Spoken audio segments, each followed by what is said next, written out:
up, everybody? It's Zack Applewhite with Tabletop Business Masterminds. I am once again joined for a part 2 with Josh, Glen, and Lewanika from Tabletop Journeys. What's up, guys? How y'all doing?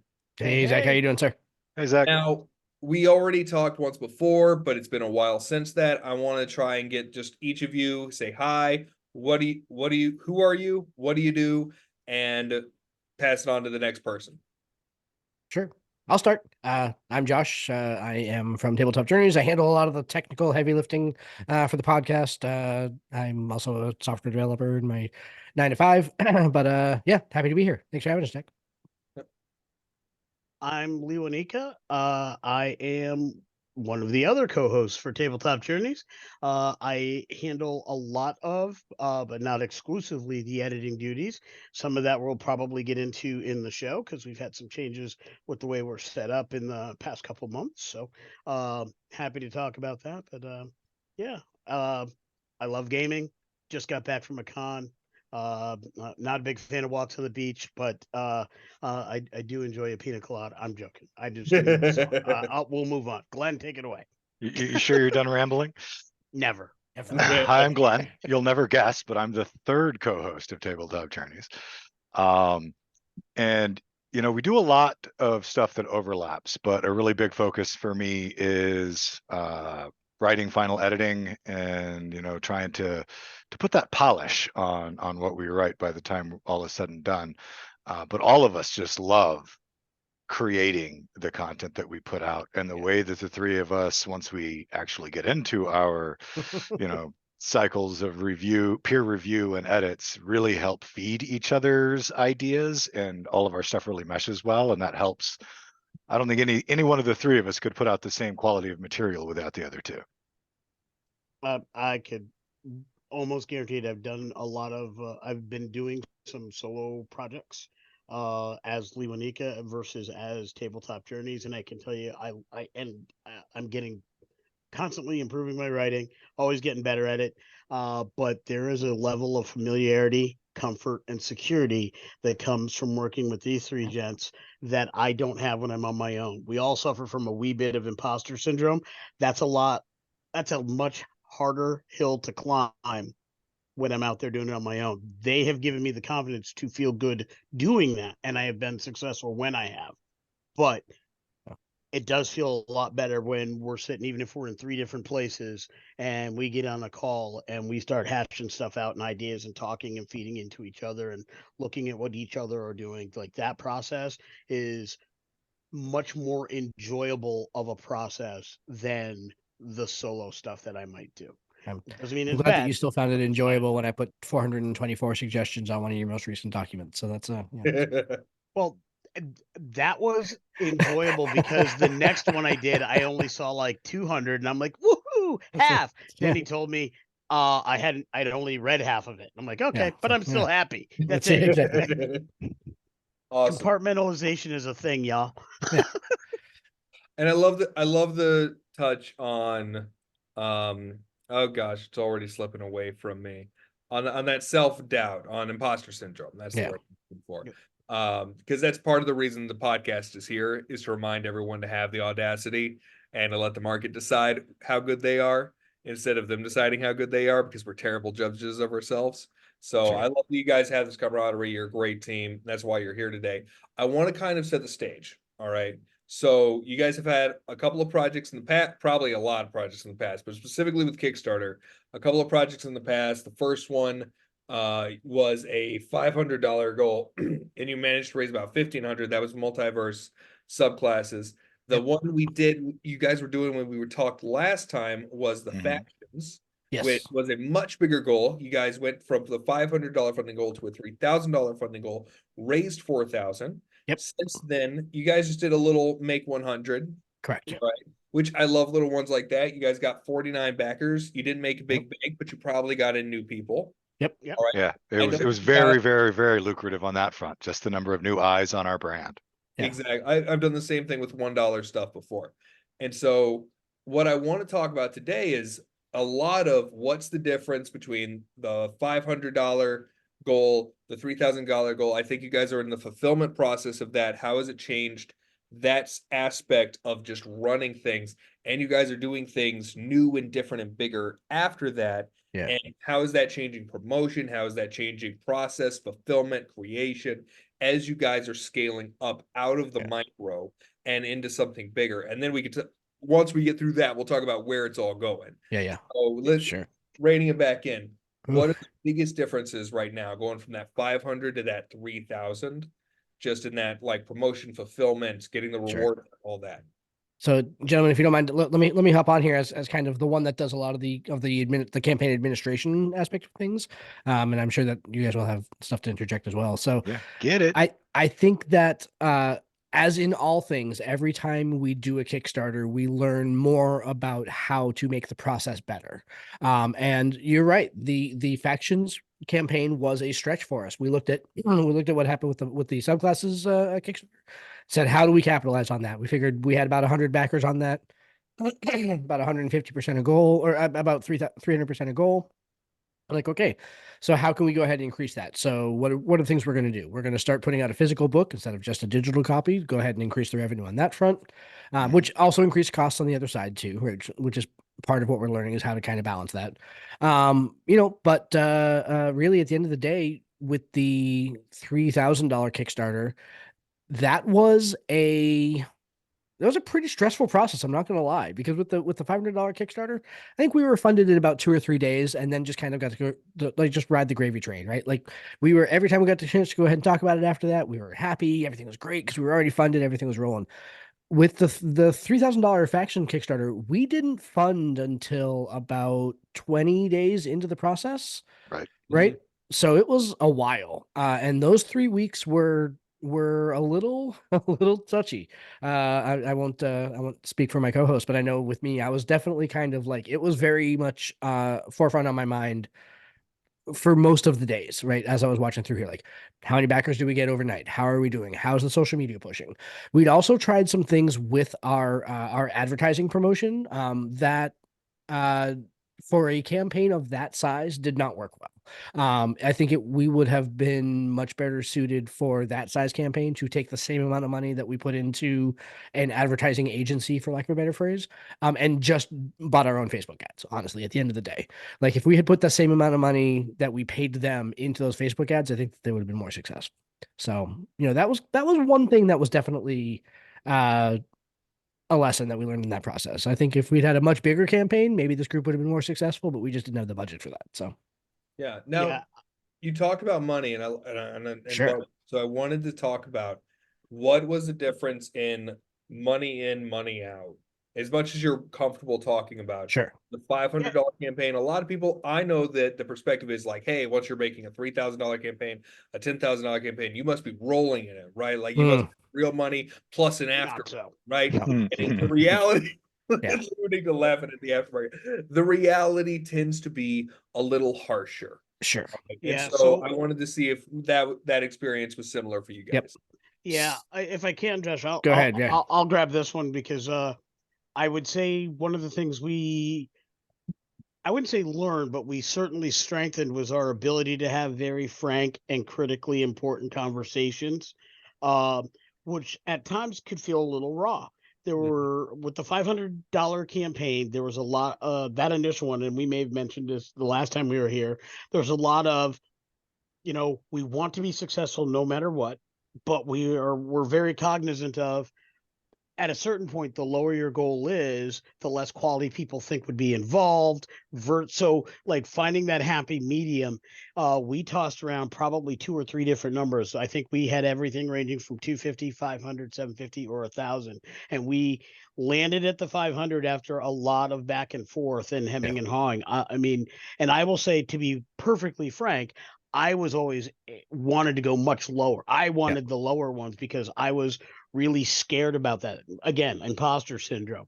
And in retrospect, the guys were right. We probably should have gone higher. I will always think about, and I'm very happy with what we did on that first one. What if we had gone for 1,000? Would we have made 20? Would we have made 2,000? Would we have made 2,500? What's the percentage of people that come to you because I'll back $1,000 Kickstarter, but 500, they're so small, they'll probably get it anyway. And it's probably not all that. Yep. I don't know what that is. I don't know if anybody has that specific answer. There are probably way too many variables to ever have a solid answer, but that is the thing that content creators, when they're deciding we're ready to press the big red button, that has them in fits. And until you fund or until you hit that first stretch goal, you'll always be in fits in that. At least you think you will. And then you said, I'll be good. But honestly, by the time we got to the second one, I was constantly thinking about that. So when we set 3,000, that was that same process all over again. We were ranging anywhere from probably 2,000 to 4,000. And again, trying to find the spot we felt would reflect the quality we want to bring. Certainly fulfill the budget, and I'm sure the other guys will talk about that regarding artwork and some of the other costs that were involved, specifically advertising. That's a cost we didn't really know enough about on the first one. We expected it. We tried some things, didn't work out, but we had to budget in a lot more commissioned art. We had to budget in a much heavier advertising toll, and honestly,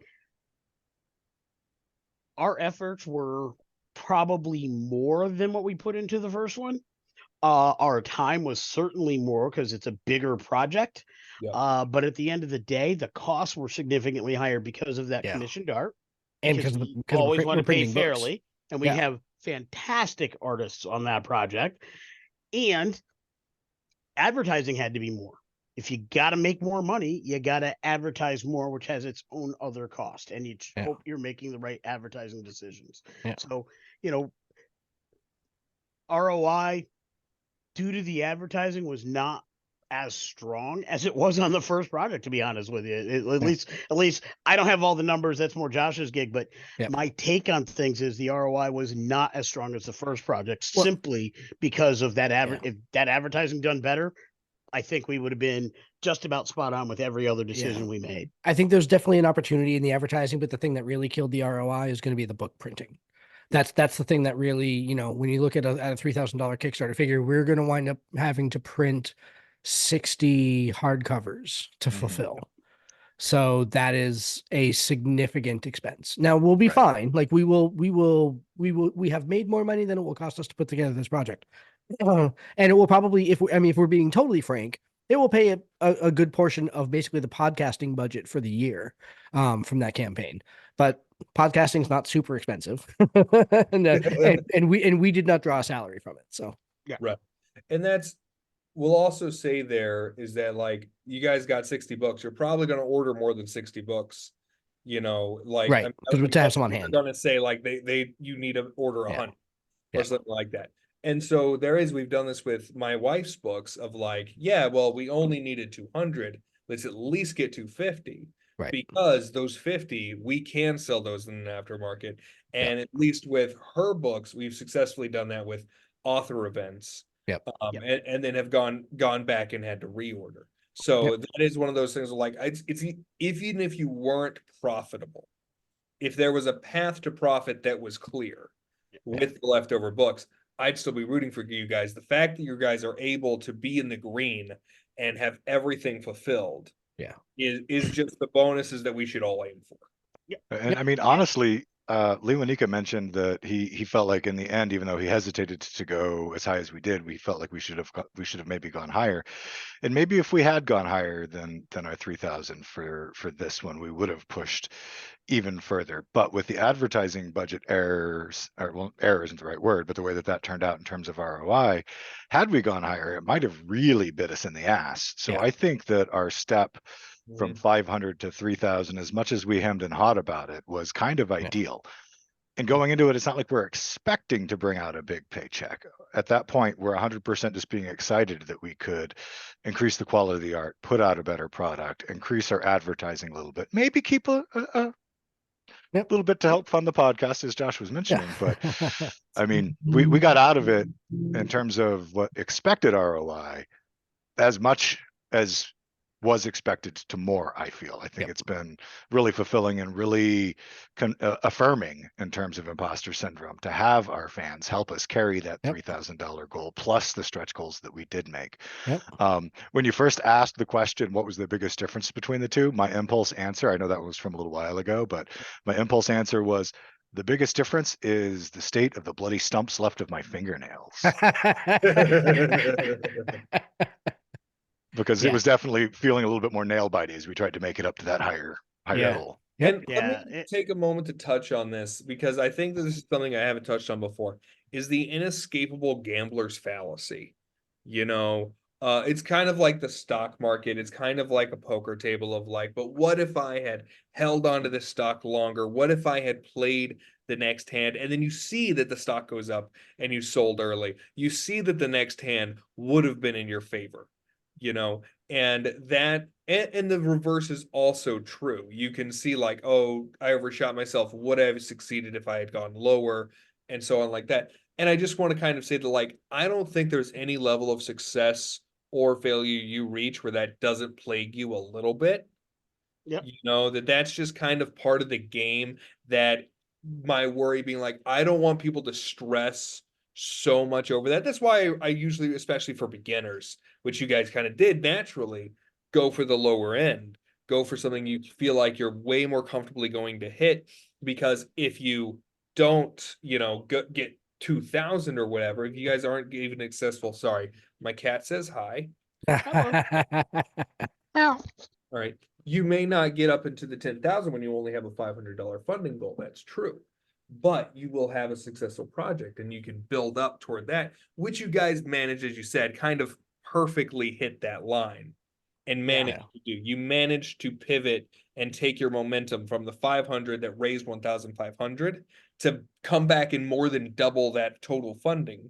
Yeah. All right. With about a double goal of 3,000, you know. Yeah.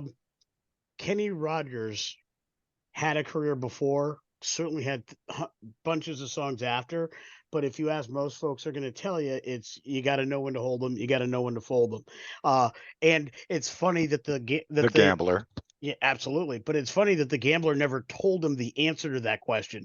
It is a sense in the moment.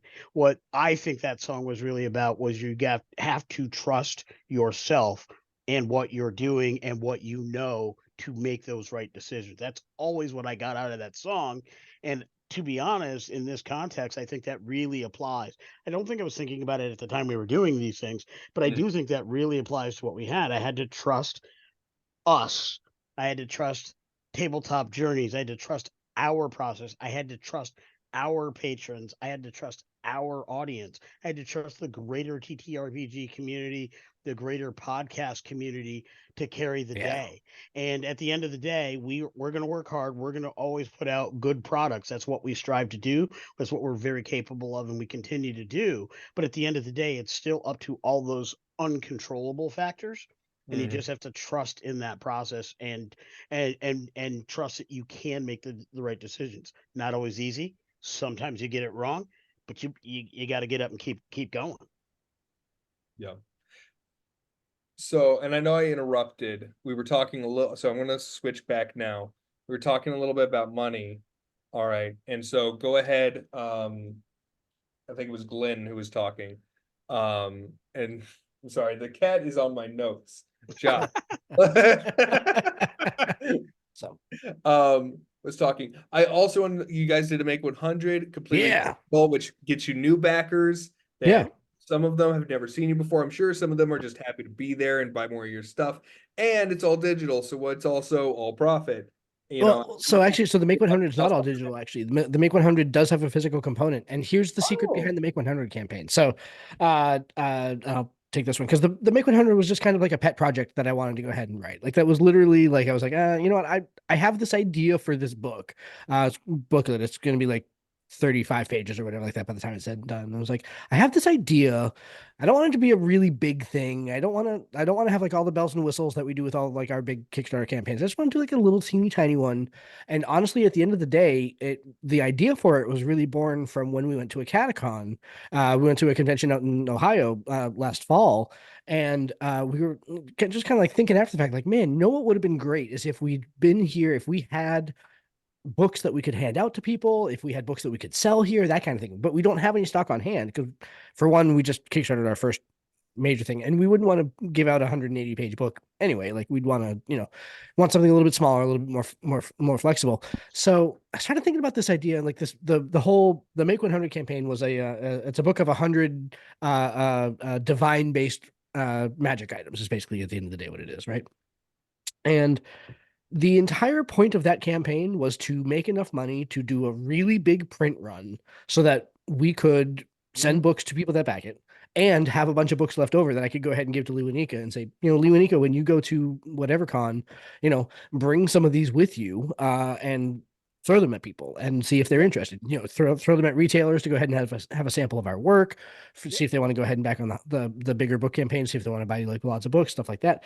That was entirely the point. And so it was a small goal. It was only a $250 campaign, or no, excuse me, it was a $100 campaign and raised about $275, which, again, for a 35-page book for printing costs and everything, we're going to have a big stack of books when we're done after fulfillment and everything. And so that was really kind of the entire purpose behind the campaign. Small campaign, agile campaign, and just do it that way. So I just want to comment. Yeah. I love. I'm gonna break down what you just said. Sure. Yeah. So what you told me was you used Kickstarter to fund promotional materials. Yeah. It's selling the all digital version. You then take that, you've cut out shipping, no cost to you, other than your labor. You're then taking that money and you're printing everything out. And now, like, I go to Origins Game Fair, and they'd have dungeon masters running stuff all the time. So you could just go in when on the schedule their games are ending or about to start. Go in, chat them up and say, hey, I just love giving this out to free dungeon masters. This is who I am. You can just start giving those to micro influencers. All right. All paid for by doing something that grew your audience, put you completely in the green, and was just another successful campaign. I think that there were 50 backers on it. Probably about 15 of those were returned. Literally 49 backers. Original. Yeah. So I'm stealing that. Please, absolutely. Like that's steal it because it worked, Zach. I have plenty of really shit ideas, so don't steal those. Zach, to be fair, when Josh suggested it, the reason why I was immediately on board, in addition to I just want to see the items that are come out of it, because it rolled in my head like all the places we can go. But in addition to the content part of it, what in the back of my head was that thing, and I think I mentioned it last time we were here, and I know I've mentioned it to you when we've chatted on Twitter or other places, but is the smaller Kickstarters, those micro Kickstarters, and what they can do for you. So when Josh was first approaching the idea and saying, hey, this could be a really good promotional thing for us to be part of Make 100, I got an idea that would work for that. Then I'm like, how can we spin this to maximum advantage? If it was just good content and the promotional capabilities of Kickstarter, that would have been enough to be cool. Right. It's the other things that takes it way up, that level, if I dare say so, makes it legendary. Very nicely, Lewanika. Very nice. Very well done. Thank you. I'll be here all night. But I mean, that was really what I grabbed onto, and then we started really talking about how we can leverage that for other things, because we have stores that have purchased our big project at this point. So we have retailers that are buying Tabletop Journeys. Love that. Retailers, if they sell through, only want more. Right. And something small and agile that we have on hand that we can get to them quickly in the interim while we build up enough to get a print run on the big book ain't wrong. Right. Something small that we can send to like stores for like free RPG day.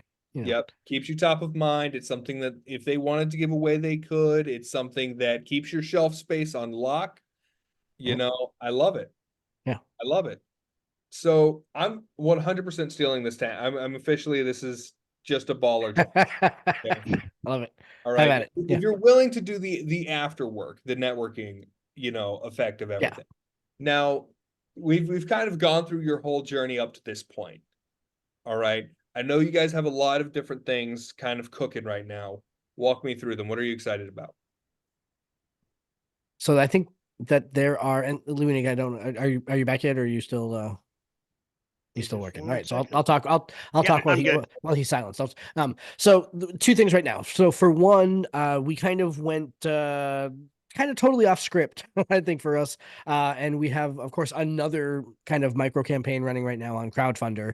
Wanted to go ahead and try another platform. We'll get to that in a second. But we have the Traveler's Guide to Flora and Fauna, Volume 1, for Zine Quest for this month, running right now, actually, as we speak, over on Crowdfunder, and I'll make sure and drop you the link for that. Awesome. And the other thing is a project, and I'm assuming that we can go ahead and talk about the project that we've been talking about for August. Yes. Maybe not all the details, right? Is that? I don't think we have very many details yet, do Right, we? right. Yeah. I mean specifically.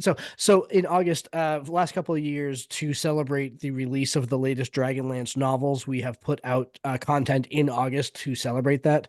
Last year was another collection of subclasses that specifically went along with Dragonlance, and then so this year we are already in talks about another smaller campaign, smaller book that will be on DM's Guild to celebrate the release of the third of the Dragonlance novels coming out. So Awesome. Yeah. So the crowdfunder. yeah. I mean, I have so many questions. I guess it's like, why crowdfunder? Why not something that was already successful on Kickstarter before? I personally, I've kind of played with that. I think I went to Indiegogo, took a successful campaign, started building it out, ended up hating the platform and dropping it. Yeah. So, it's actually a really interesting idea. I hadn't thought about re-crowdfunding something that we've already done. Well, and yeah. if this works or not, is there a plan to take it to Kickstarter? Because you are doing something completely new for crowdfunder. So just walk me through, how's it going? What brought you there? What are you thinking? I think I can take this one. So originally the idea came from just things I've been playtesting using in my homebrew games. I closed the campaign after about 8 years, so much of what's in this new project, Flora and Fauna, has been playtested pretty thoroughly at my own table. It does need a little bit of more wider playtesting and look, but in general, it is something I've been using, and the ideas I've been using in other projects we've done. So this is something I've been looking forward to for a while. Crowdfunder was, again, a decision we made to kind of branch out, see what works. Josh and I attended a seminar. We learned a lot of things about it. Many of them sounded good, but we were both of let's check it out. Let's not put our big book in that basket until we see kind of what works. And so we decided a smaller project might work. And Flora and Fauna is one of those types of things. I'm not opposed success, or if it's not successful on that platform, to look elsewhere. We would of course have to look at why. Was it we didn't do the right marketing? Was it the platform didn't do what they said they would do for this thing? We are kind of like Make 100 was part of a thing. This is also part of a thing.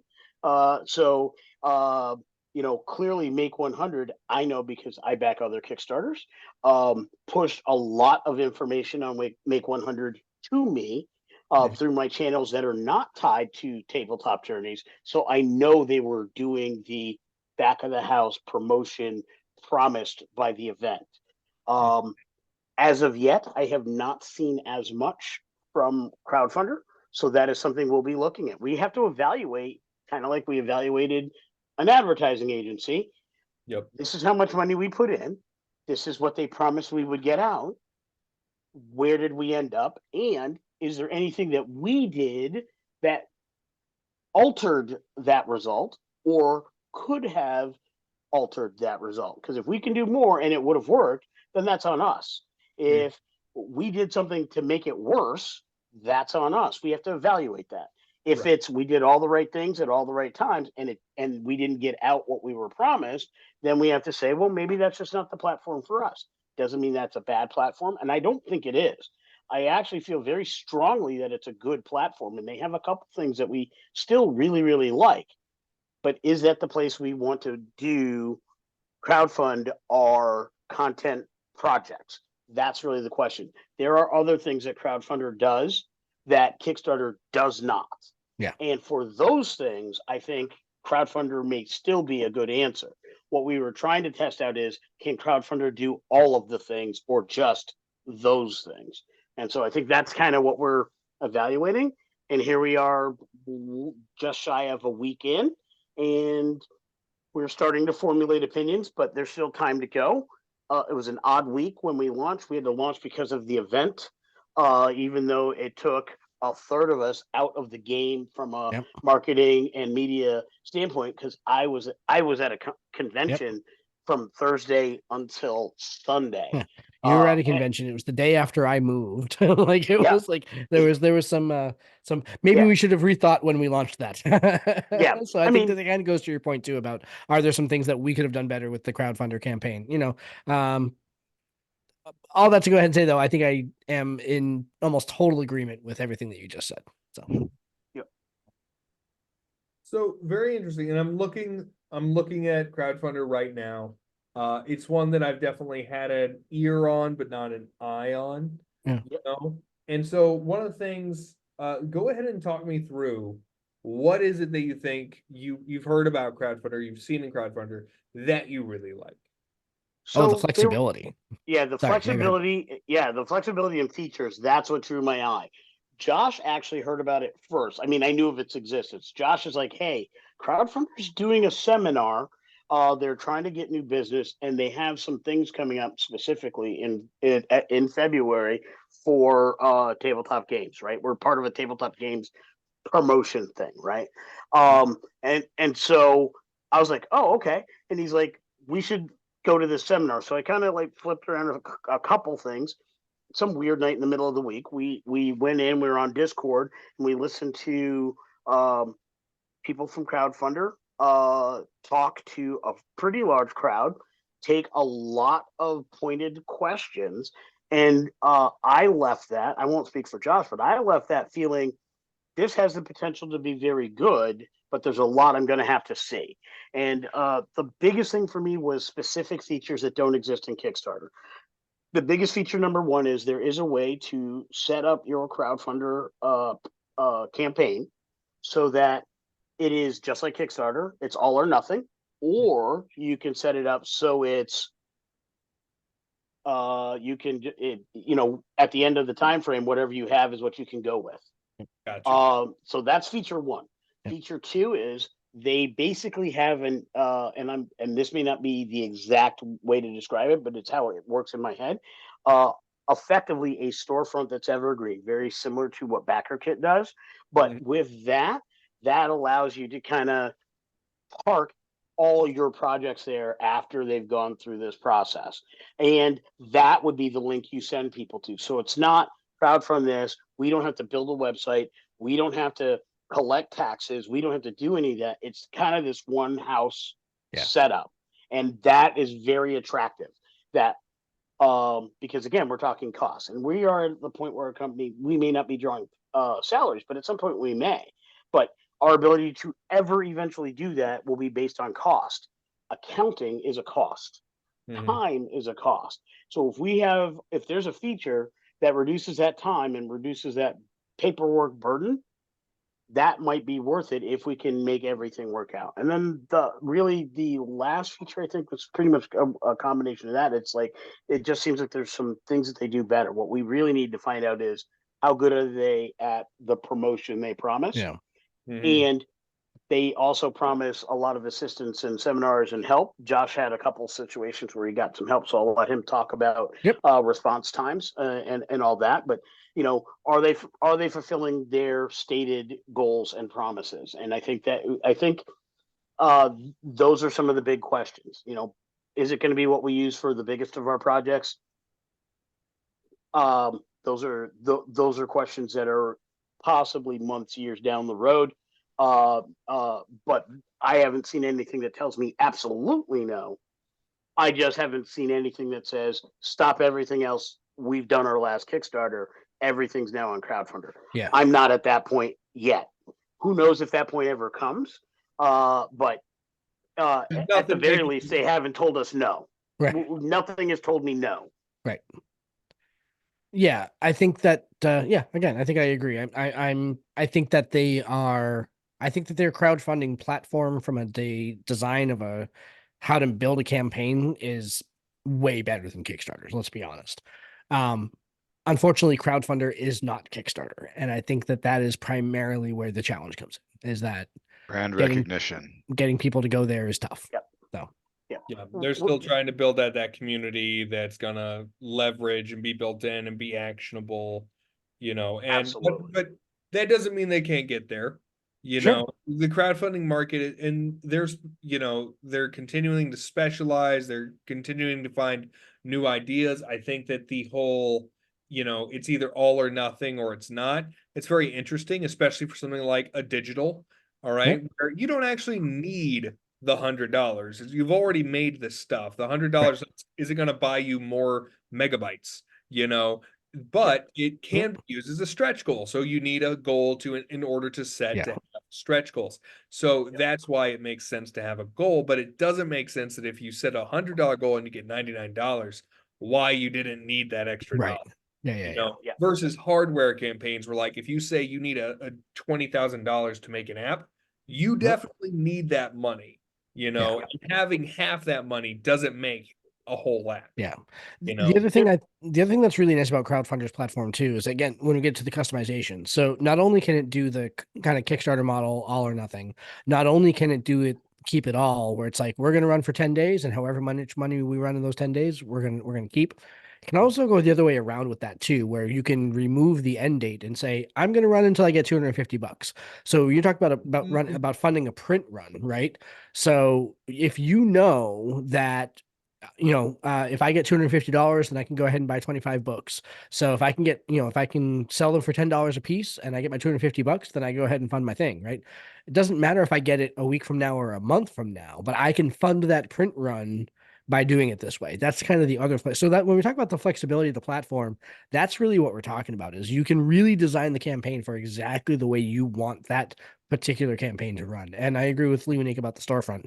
That's a really attractive feature to us too. I will say there was was one other feature, and Josh reminded me of it when he mentioned the print run bit. Not every project has to, or it has the expectation that there are going to be assets, digital or otherwise, that go with it. In a very similar fashion to GoFundMe, you can set up crowdfunders to just support your business or project. So, for example, we're a podcast. We do certain things. We do an actual play, what have you.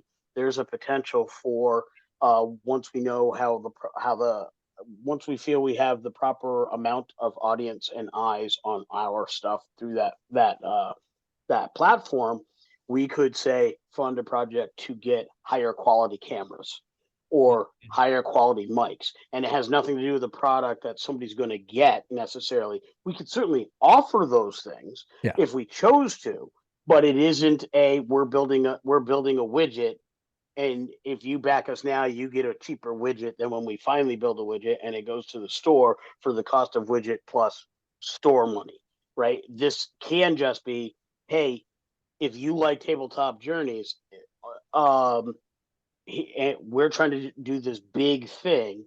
We don't necessarily, it'd be great if you were a Patreon and we're just helping us out and supporting us and being effectively helping to produce the show in an ongoing fashion.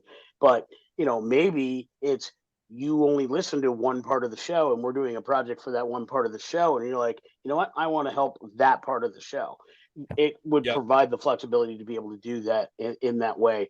And obviously Kickstarter doesn't do that. So it does have some very appealing pieces, which makes it worth, even if a project may not do as great as we'd like, working out all the kinks and working out all the bells and whistles. Now I have a question.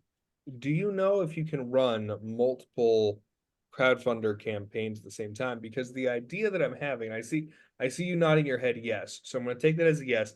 The idea is that it sounds very similar to how, if you have a wedding or you have a baby, there are platforms that you can do to say, hey, instead of just buying us gifts, instead of picking off an Amazon wish list, or God forbid, you go and you find something that you think we'll like, but we actually don't, you can decide where the money goes. You can pay for our honeymoon. You can pay for the baby's first crib. You can, you take the bigger expenses. So the idea being is that, if you guys wanted all kinds of different equipment, you can have one running for just a better camera, just a better mic, just a better editing software. And like you said, let the dates run out and say, hey, those are always there. I will, before I let you guys, talk more on it, I do think it's interesting. My biggest worry, and this isn't, you have to sell me, this is just kind of making sure that all sides are heard. My biggest worry is actually, I'll say that I like a time limit. Okay. Yeah. It gives you a sense of urgency for both the backer and the creator. It also gives you an end, because personally, one of the things, I haven't done big aftermarket stuff like Patreon because I hate the minutia of constant promotion. Yeah. I prefer the project model for a reason. And so personally, I don't think I would use that element of crowdfunder, because if it's gonna fail, I want it to fail faster. Sure. So we move on, and it's not part of taking up that time, that soul weighing me down. That's the kind of stuff that a non-success, non-failure is gonna eat at me way more than it reasonably should. But that's part of the flexibility. You get to choose that. Yeah, I think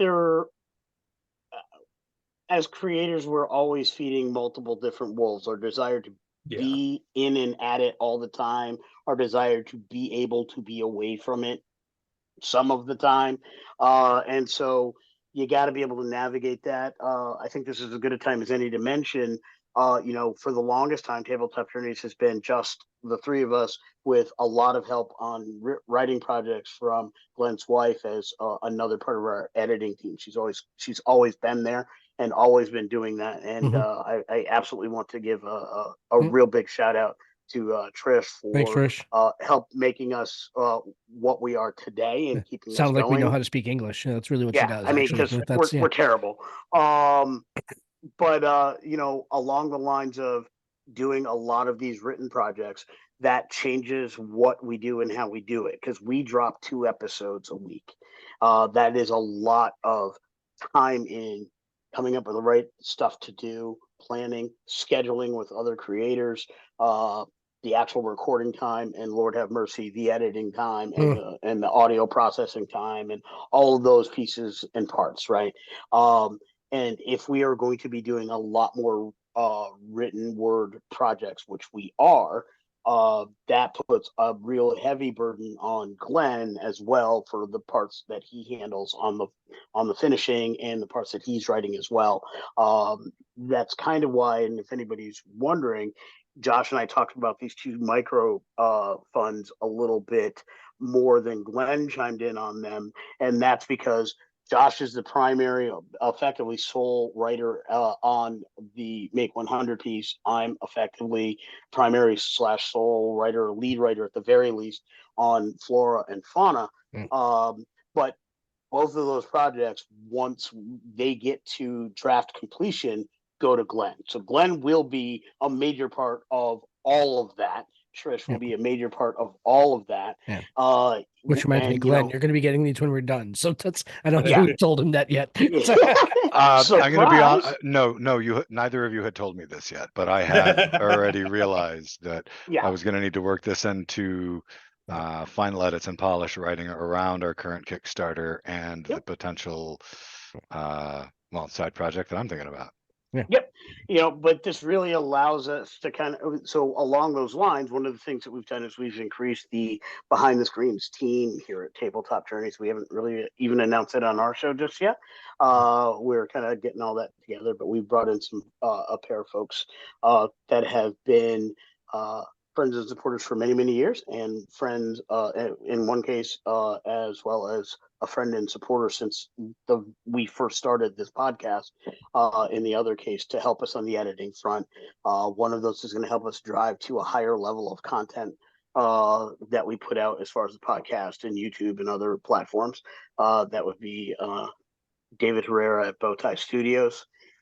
He's been working with the team for most of the last month and a half at this point, and kind of lining us up, and as we get ready to move forward and setting up projects for 2025.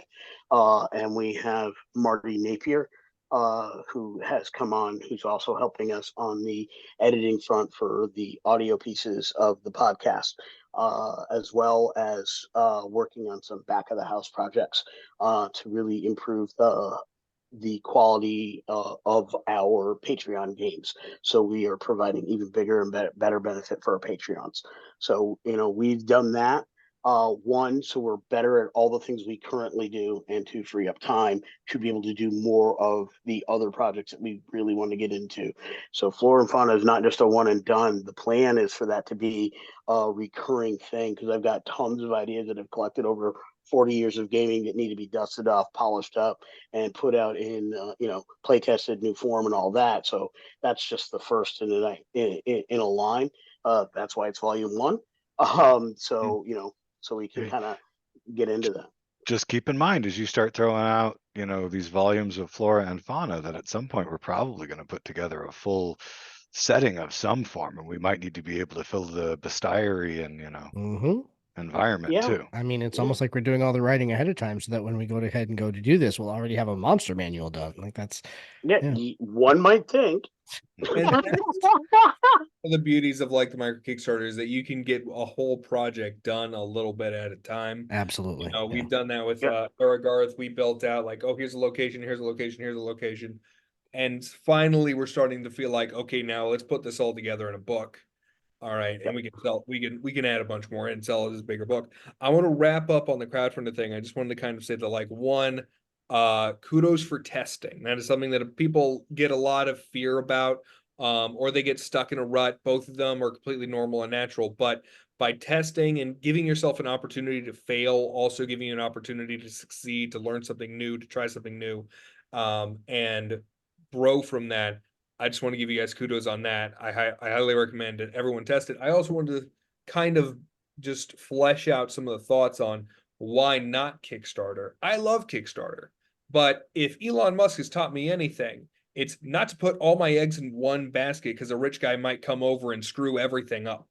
And so that's one reason why it could go the way of Twitter. That is a true story. I love Kickstarter. All right. And I think the CEO in charge right now is actually really, really good. All right. He's done a lot in a very short amount of time. But that doesn't stop it from just possibly getting bought out by some guy on Wall Street and completely ruining the platform I built for myself.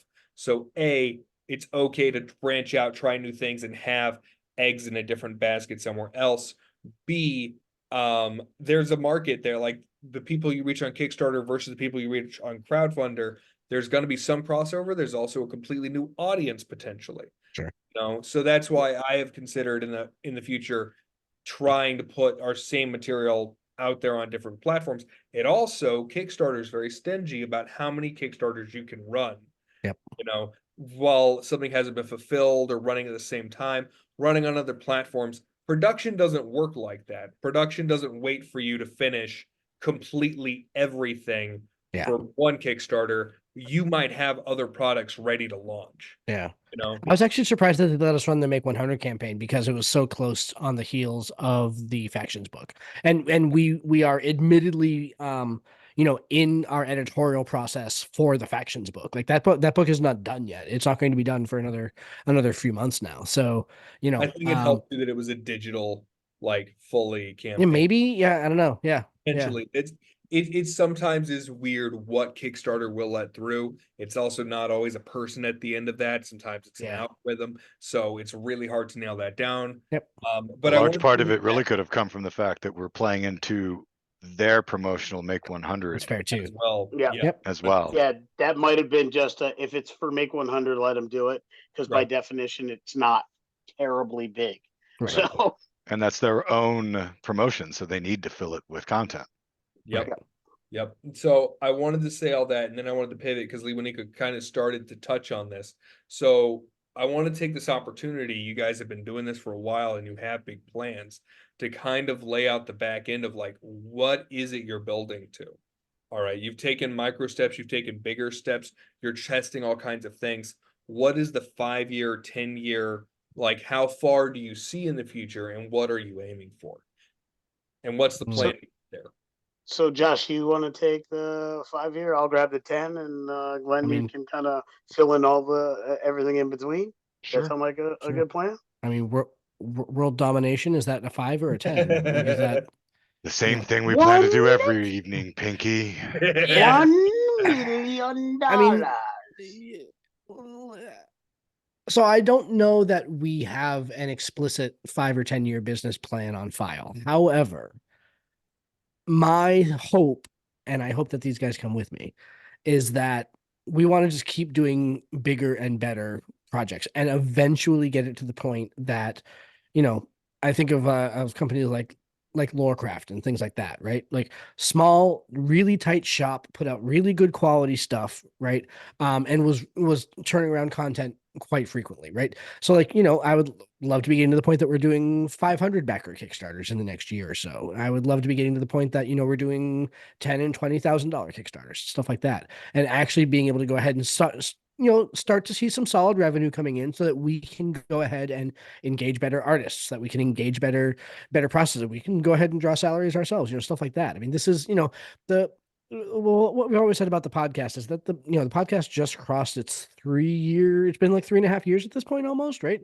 And it's like, it is a labor of love, and the emphasis is on the word labor. Like this is, it is a lot of work to put this stuff together, and we do it because we love it. And it would also be really nice to go ahead and make these products a little bit better, right? More custom art. Like right now we do a little bit of custom art and a lot of stock art. We'd really love to go ahead and flip that around. All those sorts of things. Like these are all the kind of things that we want to do in the next 5 years. And really at the end of the day, what it's going to take to make that happen is revenue. It just needs revenue. Like, we put as much cash as we could out up front before this factions Kickstarter. Like literally in between pre-campaign marketing and art, put as much cash as we could scrounge to go ahead and do that. It, in the grand scheme of things, it was not a ton, but it was everything that we had. It was everything that we had. You know what I mean? And boy, we're really, really glad that it funded. Yeah. So yeah, there are parts of that you can't get back, and I think that's something that casual Kickstarter backers don't get. Yeah. And even casual Kickstarter creators may not get as much, depending on the scope of what they're doing. Those of us who've been in it for a while or in it deep do get it. I mean, you can't advertise in advance without advance money. So something has to seed money to get you going. If you want a faster or sufficient turnaround time, you might be able to say, my book is already written. I'm just looking for print money or for art for it. You could go that route. But then your page, your Kickstarter campaign, and that little mini video that you have show nothing from your book because you haven't got it, unless you're actually an artist and do that yourself, or you have taken money out of your own back pocket to get at least pieces and parts of that in advance. Anybody who looks at our Kickstarter page for the factions, they see an amazing image that Josh found for what's at the header of that page. That is not our cover. Our cover is hands down freaking amazing. And it is not that. If you scroll down on that page and see the T-shirts, or if you go to our backer kit page for pre-orders, you'll see the actual cover. That cover is probably like, if I just walked through my game store recently. with the exception of possibly some foil cover things, I don't think there's a better cover on a hardcover book that's come out in the last year and a half to 2 years in my local game store. Period. I speak. I own that, and I will say that visually seeing it, like as I scrolled that, and I've played a very similar game with you. It's bright orange coloring. Okay, it's got that sword coming down with bright orange and the flags and the factions. Honestly, the color alone, nobody's doing that with TTRPG covers. They're all going for this dark tone, almost like DC Comics live action kind of movie feel, where they're all going that kind of gritty-ish, only one level above Cthulhu kind of color tone. You guys are coming in, keeping the grit, but going with this sunset city on fire coloring. Yeah. You know. So I'm a fan of 4-color comics. We've talked about it with the guys from Everyday Heroes and whatnot. I'm a fan of 4-color comics. I think color is emotive. I think color shows so much. And I'm not the artist. You know, we gave some ideas, and the artist kind of read what we had. He was actually they were actually already an artist in our book. They had been commissioned for other parts of the book. Asked us for the opportunity to do our cover. So they had read the pieces that they're going to do, had seen the other things that were in the book. Then they did this. They did this painting, and I got to tell you, to a like many levels of extreme higher degree. Like as the artist, actually as all of our artists, we gave them notes and they turned in their pieces, and we're like, yes, like that is awesome, and a little bit more. Every piece was so, you'd almost thought we saw the piece before we wrote the material. That's how good the commissioned art pieces are. And then when you look at that cover and you see it, and then you kind of factor in the nature and demeanor of each of our factions, not that we did it in a World of Darkness manner, but those words are what we're talking about. When you look at what those factions are and do, they are all in some aspect encapsulated within that photo. Within that cover, every one of 9 separate and unique factions, you can see all of them in there. I see every single one in there. I could hand point where each one would kind of be and fit. And it might be different than other people because art is subjective, but that's a level of evocation that does not exist on most D&D covers. It's either 8 heroes in the Justice League V pose, or it's we're climbing up a mountain, we're climbing down a mountain, we're looking into a valley, we're doing whatever. And those can be very beautiful. I'm not saying they're not, but we really wanted something that stirred the soul, and we absolutely got it. That stood out. Even Tasha's Cauldron, which had a very unique cover for anything like D&D is done, it was still muted. You know, so we did something very similar. We hired an amazing artist. Her name was Maria Demova to do Kalen's cover, and that got people. We put it on this big banner that I think only cost us $85 on Canva. All right, we were able to get it on this big 6-foot tall banner, and people will come across the room to see what that book is about because it stands out. Because believe it or not, people do judge a book by its cover. Yeah. And it won't always, it's not always going to sell the book, but it sells them on the idea at the very beginning to come over and ask what it's about and open it up. And then the materials inside will close the deal. You know, or the person behind the booth, you know, we'll close the deal. I interrupted you and started fangirling over your art. So, no, please do. Please do. We were talking, Josh was going over the 5-year. And I think Lewanika, you were going to go over the kind of broader 10-year, which is of course foggier. And as I said, you know, off camera, everyone's got a plan until they get punched in the mouth. We understand it's probably more conceptual, and the direction and the target and the pathway there is going to change. But go ahead and give us what are you thinking?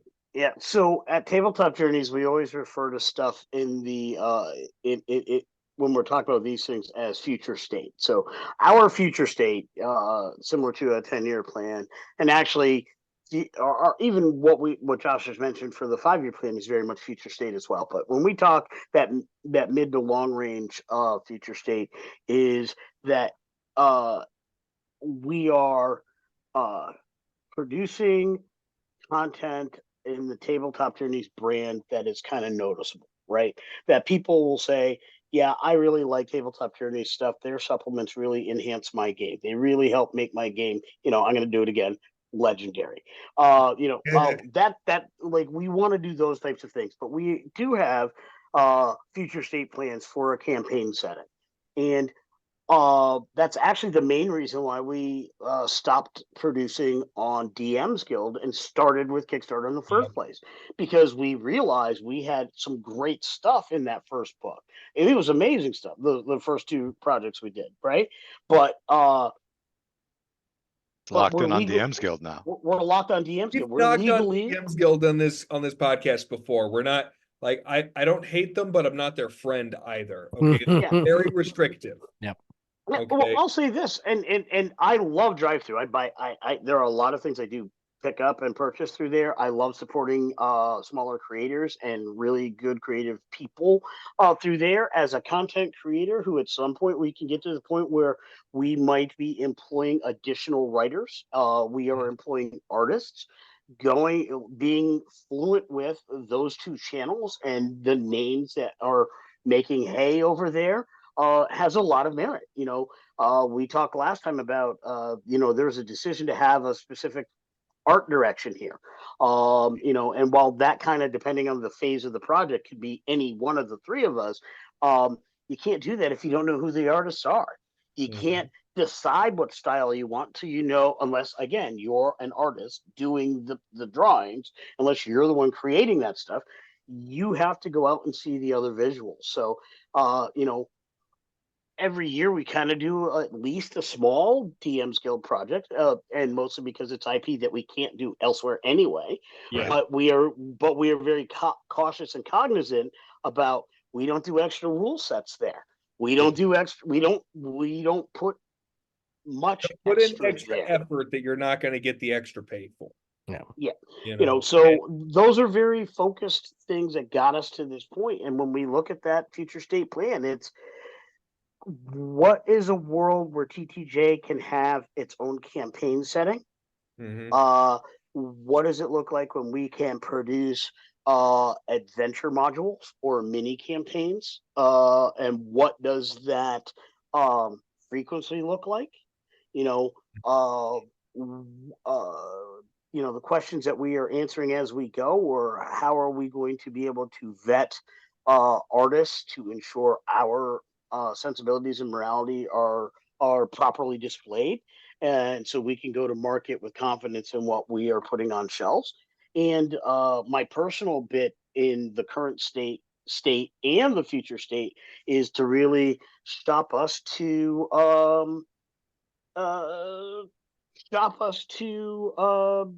stores, retail stores. It's getting to more conventions, running more games, so people say, hey, like this weekend I had a bunch of people, I really love the way you did that. I did a very strong collaborative world building piece in one of the 5 sessions I ran this weekend, and people were like really blown away, and they really dug into that. And our future state looks like making that our homework with the things we do, so people recognize that's where I go to get that. People go to Fate for what Fate does. People go to Blades in the Dark for what Blades of the Dark does. They go to Monster of the Week for what Monsters of the Week does. These games and these alternate systems beyond WotC and 5e are there for reasons, and they're all good. It's people go to them for that reason. So we want to get to a point where we are one of those reasons people look for a thing. It would be great when we have to have the discussion about, somebody has to say, I got this idea, and cite Tabletop Journeys. That is the future state goal. When somebody says this and there's a discussion about, did they ask to be able to do that? Can they legally do that? I don't want people to steal from me. That doesn't mean go steal from us anyway. But I got to say, there is a certain amount of, have we arrived? So I think that's that future state you speak of. I love it. So here's the deal. We're gonna start wrapping up. There's a lot I'd love to keep talking with you guys. Mm, yeah. You know we could go for days. I'd Yeah. love we might have to have a part 3 where we talk about like collaboration, because I know that you guys are hitting that. I'm hitting that on my end as Yeah. well. I'm starting to get to that next phase. There's a ton of other things we could talk about, the aftermarket more and so on. But if I want to give you guys an opportunity that if you want to leave here putting one last thing on the table, whether that's promoting something or an idea or a feeling you want to share, now's your moment. Glenn, you want to start us out? Sure. I'd say if like there was a takeaway overall for what we've been talking about tonight, from where we started to where we've gone to where we hope to go, it would be, honestly, all of us can do it. You just need to keep working on finding your niche and keep working on finding the things that work for you and partner with good people.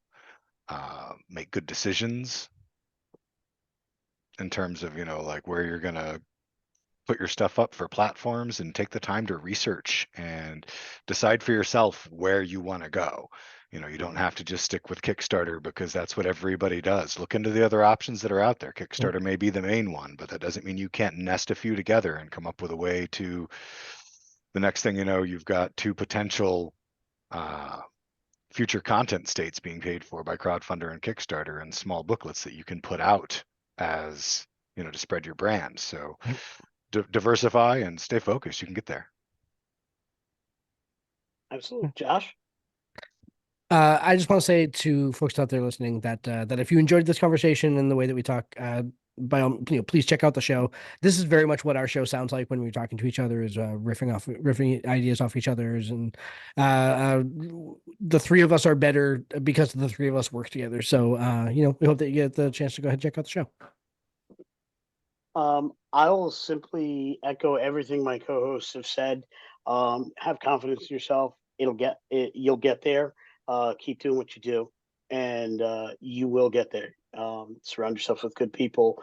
I called Josh this evening because I was listening to our actual play, and the whole purpose of that call, and my plan was to mention this to you as well, Glenn, was to simply say, we surrounded ourselves with amazing people. I kind of talked about the real life work that the various cast members are, and in a bit of self-deprecation, I said, I'm the one without a college education or what have you, but we have a person in a PhD program. We have a person with many years, similar to Josh's background in IT and technical security aspects, but I mean at a super high level. Yeah, we way have, better than what I did. Yeah, we have an individual who is an engineer, and all the pieces and parts of that. Sheldon can pick and on he plays Howard one on all the he show. wants.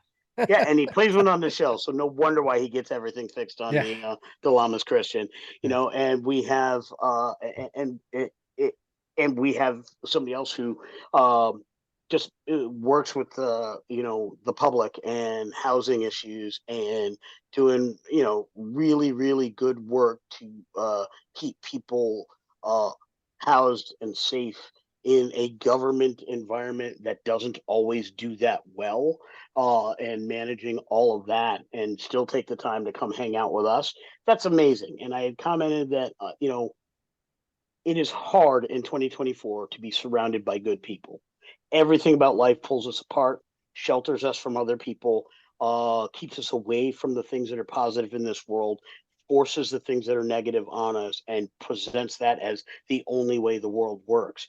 So I had called Josh, and I was waiting for this meeting because sometimes it's hard to get hold of Glen during the day, but to say that I am so grateful for what we've done over the past 3.5, 4 years, because it has allowed me to be surrounded by a pocket of positivity and elevation that would not exist in my life outside of it. So I hope some part of what I feel with what we do on a day-to-day basis is what comes through in our work and allows people to build their game tables and fill them with people who do the same for them. That's kind of my overall goal in the universe. That's the kind of positivity I want to put out there. I'm not a doctor. I don't even play one on Star Trek yet. But what I can do is just be a good person. I say hi to people in the grocery store. I open doors for strangers, and I will stop and chat simply because that's what I want to do. I want to make the world a better place, and this is a weird way to do it, but it's the way I happen to be good at for the time being. So I'm going to keep doing it. All right. I can't top that, so we're just gonna end on that note. All right. All the links will be in the show notes. Thank you all for being here, and have a great night, everybody. Thanks, everyone. Good night, all. Night all. Thanks, Zach, for having us. Absolutely. Thank you, that.